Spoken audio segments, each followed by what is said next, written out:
एक बड़ी खबर धर्मांतरण केस से जुड़ी आपको बता दें, छांगुर के भतीजे पर एक्शन लिया गया है। छांगुर के भतीजे के ठिकाने पर बुलडोजर का एक्शन, अवैध मकान पर बुलडोजर का एक्शन लिया है। छांगुर का भतीजा सबरोज जेल में बंद है। सबरोज के घर पर यह बुलडोजर का एक्शन, प्रशासन का पीला पंजा गर्जा और छांगुर के भतीजे के ठिकाने पर यह बुलडोजर एक्शन लेते हुए मकान के ध्वस्तीकरण की कार्रवाई की गई है। ये बेहद बड़ा एक्शन और इसके अलावा तमाम और करीबी हैं छांगुर के, जिन पर अब एक एक कर ये एक्शन लिया जाएगा और सभी के घर पर प्रशासन का पीला पंजा गरजता हुआ नजर आएगा। छांगुर का भतीजा सबरोज, जिसकी हाल फिलहाल गिरफ्तारी हुई, जांच पड़ताल उससे लगातार जारी, लेकिन इसी बीच सबरोज के घर पर ये बुलडोजर का एक्शन, ये देखिए किस तरीके से प्रशासन का पीला पंजा गरजता हुआ, प्रहार मचाता हुआ नजर आया। धर्मांतरण गैंग पर लगातार सख्ती बरसते हुए यहाँ पर ये एक्शन लिया जा रहा है। इसके अलावा तमाम और करीबी है छांगुर के, जिसको चिन्हित किया गया है और अब एक एक करके सबके घर पर बुलडोजर का एक्शन लिया जाएगा।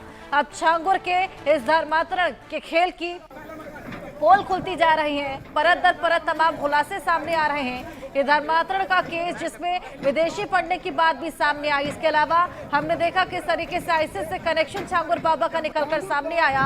मिडिल ईस्ट की कंट्रीज लगातार फंड कर रही थी और 100 करोड़ से ज्यादा की फंडिंग की जा रही थी, जहां पर युवतियों को निशाना बनाकर, खास तौर पर हिंदू युवतियों को निशाना बनाकर उनका धर्मांतरण किया जाता था, बहलाया जाता था, फुसलाया जाता था। इसके अलावा तमाम ऐसी चीजें निकलकर सामने आ रही हैं और अब जो भी करीबी छांगुर से जुड़े हुए थे, जो इस पूरी कार्रवाई को अंजाम देने में उसके सहायक थे, एक एक करके सभी अब सामने आते जा रहे हैं और सभी पर बुलडोजर एक्शन लिया जा रहा है। धर्मांतरण केस पे ये बेहद बड़ी सख्ती, छांगुर का भतीजा सबरोज, जिसकी हाल फिलहाल गिरफ्तारी हुई, उसके घर पर ये बेहद बड़ा एक्शन लेते हुए प्रशासन के पीले पंजे ने, यानी कि बुलडोजर एक्शन लेते हुए ध्वस्तीकरण की कार्रवाई की गई है।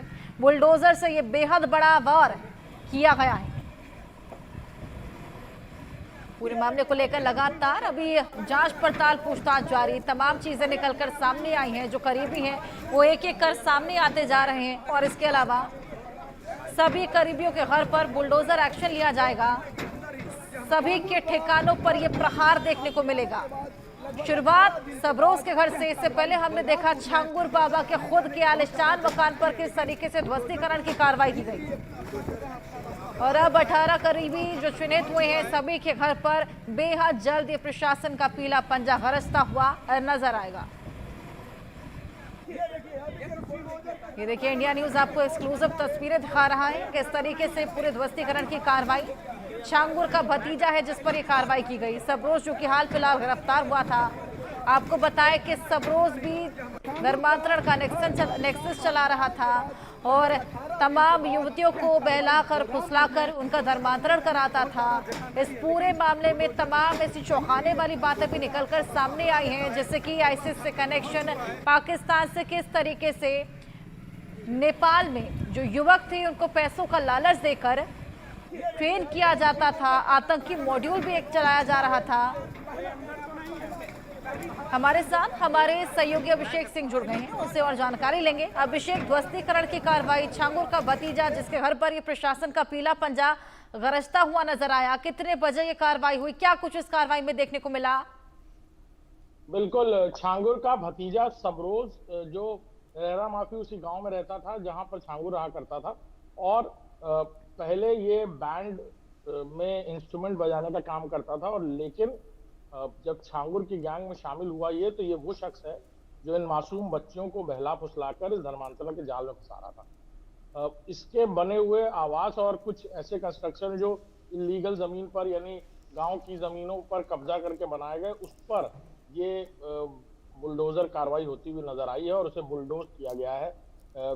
खासतौर पर प्रशासन की तरफ से शिकंजा कसा जा रहा था छांगुर और उसके करीबियों पर, उस पर इसके भतीजे की गिरफ्तारी हुई है। कुछ समय पहले एटीएस लगातार इसे तलाश कर रही थी और एब्सकॉन्डेड था, फरार था ये एटीएस के एफआईआर के बाद से ही, और इसकी गिरफ्तारी के बाद जब इसके और गैंग से जुड़े हुए बाकी लोगों के संपत्तियों के तार खंगालना शुरू किया गया, तो ये पता चला कि कैसे इसने गांव में ही एक जमीन पर कब्जा करके अवैध कंस्ट्रक्शन किया था।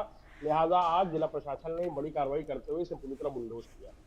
बिल्कुल अभिषेक, लगातार ये कार्रवाइयां देखने को मिल रही हैं। इसके अलावा 18 और करीबी हैं छांगुर के जिन्हें चिन्हित किया गया है। कौन कौन इसमें शामिल? देखिए, उस वक्त जब FIR ATS ने लिखी थी तब कुछ लोगों का नाम सामने आया था, लेकिन जब इन्वेस्टिगेशन आगे बढ़ती गई तब कई सारे नाम और सामने आने लगे। कुछ लोग उत्तर प्रदेश के हैं, कुछ लोग उत्तर प्रदेश के बाहर के हैं।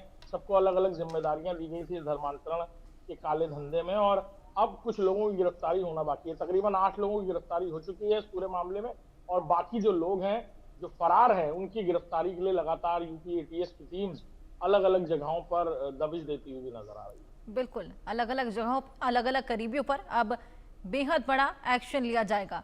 क्या कुछ पुलिस का कहना है इस पूरी कार्रवाई पर? आइए ये भी आपको सुनवाएंगे। आज कैलाश थाना क्षेत्र के अंतर्गत एक निर्माण अवैध पाया गया था, जो कि नवीन पट्टी में बनाया गया था। नियमानुसार इसको नकली की कार्रवाई की गई है। इसके बावजूद भी उन्होंने इसका निर्माण नहीं किया। इसके लिए आज पुलिस और प्रशासन की टीम